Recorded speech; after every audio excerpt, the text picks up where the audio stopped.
Every salesperson has faced objections, right? And you probably face them every single day of the week, the month, the year. And probably on almost every single phone call that you have with the buyer as well. Every single phone call, you're getting these objections. And Sam gets these objections every day as well. And well, they make him miserable. They really, really stress him out. And Sam was told that the ability to deal with objections, well, it just happens over time. It happens with experience. You have enough time in the game and objection handling just comes simply and easily to you. So Sam tried this approach for months and months on end. And what happened? Well, it didn't work for him. He was still regularly getting tripped up by his buyers. So one day Sam finally went over to Walter, the dog here.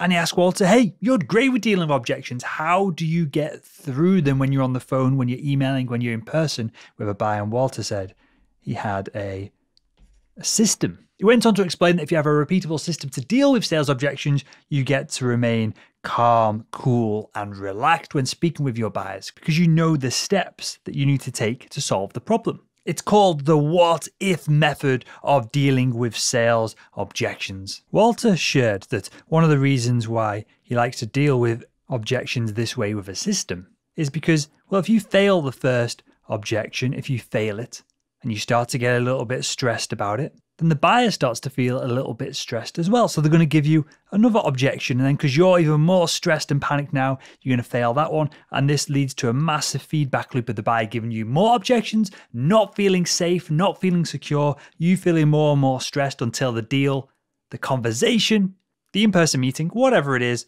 falls apart. And you end up not moving in the sales process from A to B. So, do you want to learn the simple 5-step objection handling process, the what-if method that Walter uses to crush any sales objection that comes his way? Well, stay tuned because that's what we're going to dive into in this video. So let's run through the simple 5-step objection handling process. So when we get a sales objection, this is exactly what we're going to do. First off, we're going to listen to the buyer. We're going to listen to the objection that they've given us. When someone tells you what's bothering them, it means that they trust you to do something about it. So don't be quick. Take your time here. Let them talk a little and get things off their chest. Give the buyer some time to communicate and encourage them to share the story behind their concern. Step 2, we're going to repeat back the objection to the buyer. We're going to listen to what the buyer says and then we're literally just going to repeat it back to them. So perhaps the buyer says, hey, I'm not sure if salesman.org and your training product can scale our team to 200 reps. I'm not sure if you can manage that. You're going to take what they say and then you're going to repeat it back to them so that you show that you've actually listened and so that you make sure you don't misinterpret anything. And for a quick bonus tip,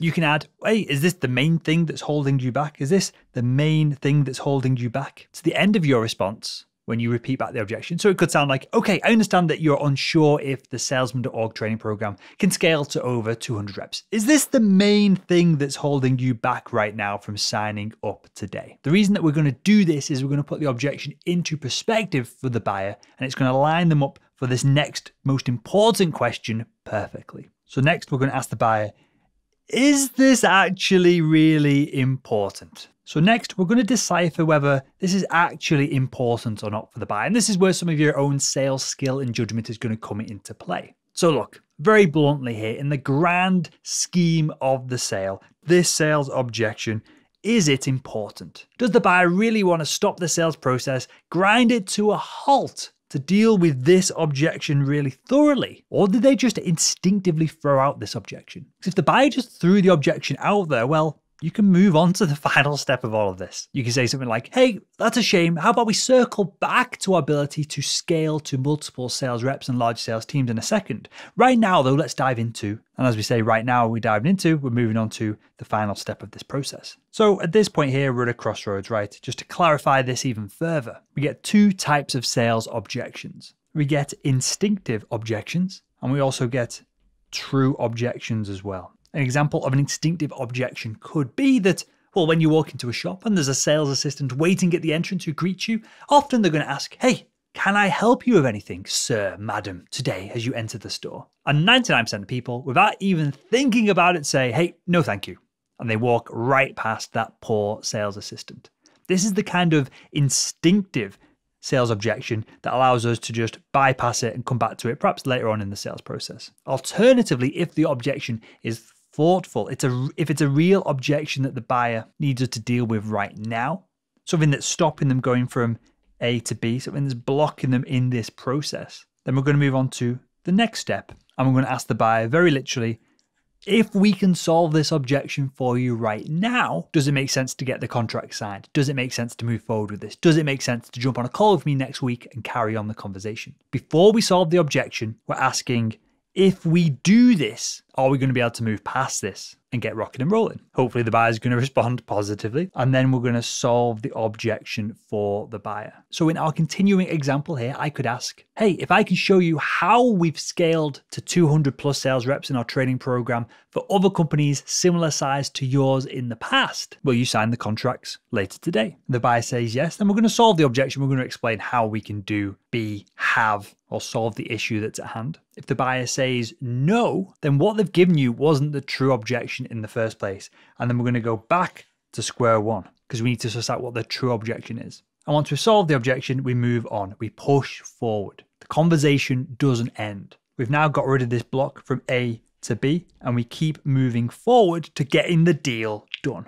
So it's pretty simple, right? We're going to face a sales objection. The first thing we're going to do is really genuinely listen to the objection that's been thrown at us. We're going to repeat it back to the buyer so that they understand that we've heard them, and we can clarify anything that we need to clarify within that as well. We're going to use our own sales skills, sales intelligence to see, is this a real objection? Is this a true objection that the buyer has thrown at us, or is it an instinctive objection? If it's an instinctive objection, 9 times out of 10, you can just move forward, skip forward, progress with the sale by saying, hey, look, let's come back to that at the end of the call. Let's come back to that in a minute, and then carry on doing your prospecting call or your sales presentation. If it is a genuinely true objection, we're going to confirm with the buyer that if we can solve it, we can move forward, because what's the point in solving it otherwise? And then we're going to solve the objection, move forward, and keep that momentum. Beating sales objections is very literally, I cannot drill this into you hard enough, as simple as that. When you follow a framework like this and you do it 2, 10, 20 times and use the same framework each and every time an objection crops up, well, you're going to be able to deal with objections like clockwork. It's going to become seamless. You're not even going to realize that you're dealing with objections a few weeks into using this system. And there we have it. If you enjoyed this video, make sure to give it a big like and get subscribed so you don't miss the next episode of Selling Made Simple.